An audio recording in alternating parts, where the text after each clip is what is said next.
This video is going to cover respiratory and circulatory systems within the body.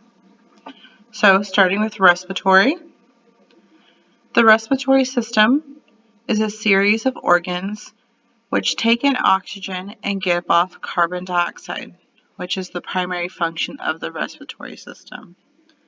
The primary organ is the lungs that carries out the exchange of gases as we breathe. So we breathe in oxygen and breathe out carbon dioxide as a sort of waste. So the respiratory organs, you have your nose and your mouth. So the respiratory system begins here at the nose and the mouth, and the air is moistened, warmed, and filtered as it enters the body.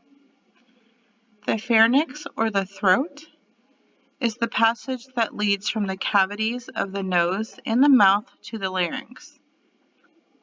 Food, air, and water passes through this area.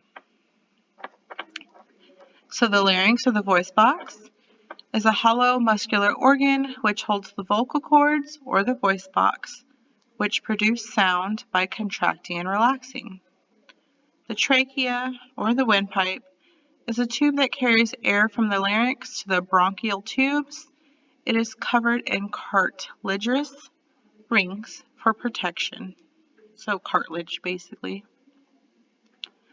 So then after it travels, it goes to the bronchial tubes, which are two major air tubes that split from the trachea. One tube leads to each lung, and the bronchioles are the tubes that branch from the bronchial tubes. So here is the bronchial tube. One goes into each lung, and then it branches off further down to the bronchioles. Then you have the little alveoli, which are the air sacs at the end of the bronchioles, where the gas exchange takes place. Oxygen goes in and carbon dioxide goes out. Here's a better picture. Here's the alveoli. It's coming from the upward, going down into it. It takes in that carbon dioxide and changes it to O2 that goes into the blood. The lungs, each lung has thousands of alveoli, making the breathable surface area of the lung the size of a tennis court. The diaphragm is an internal skeletal muscle that extends across the bottom of the thoracic cavity, so underneath the lungs and the heart. It pulls and pushes against the lungs as we inhale and exhale, and it separates the thoracic cavity from the abdominal cavity, so where your stomach and intestines are. So respiration is when the body obtains and uses oxygen and removes carbon dioxide and water as waste. There are two parts of respiration. So the breathing, you inhale, the diaphragm muscles contract, moving up and down, causing the lungs to expand. And when you exhale, the diaphragm relaxes and air moves out through the mouth automatically. Right? Moving on to the circulatory system. The circulatory system has a special function. It delivers oxygen and nutrients to all of the cells in the body, and it also transports carbon dioxide, or CO2, and waste to the lungs through the blood vessels. So there are two circulatory systems in one. You got the pulmonary, which sends blood back from the heart to the lungs and back. It is known as deoxygenated blood. And then you got systemic, which sends blood back to the rest of the body and then back to the heart. This is known as oxygenated blood, so that means there's oxygen in it. Right, so the parts that make up the system, the main organ is the heart. It does a lot of the pumping. That's what helps push the blood through your veins. Veins are the blood vessels, which the blood travels.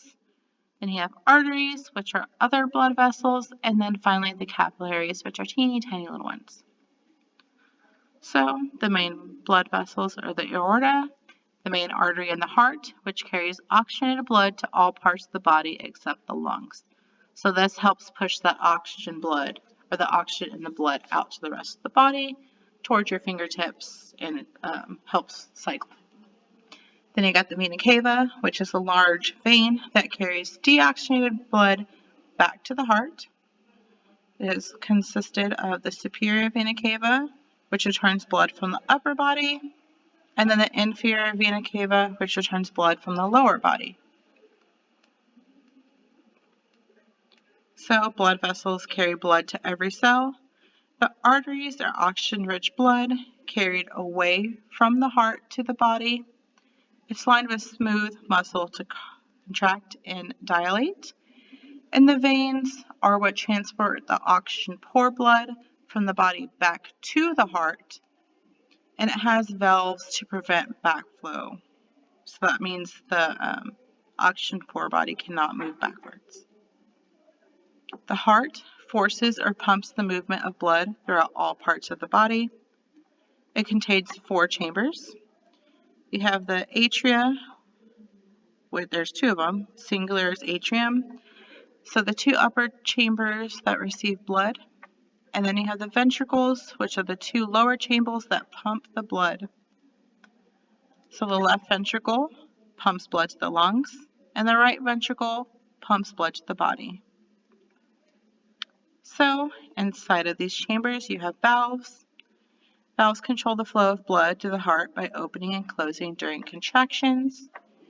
It allows blood to flow in one direction only. The mitral and tricuspid valves control blood from the atria and the ventricle, or to the ventricles. And the aorta and pulmonary valve controls blood flow out of the ventricles. All right, so this is just a graph of how it works.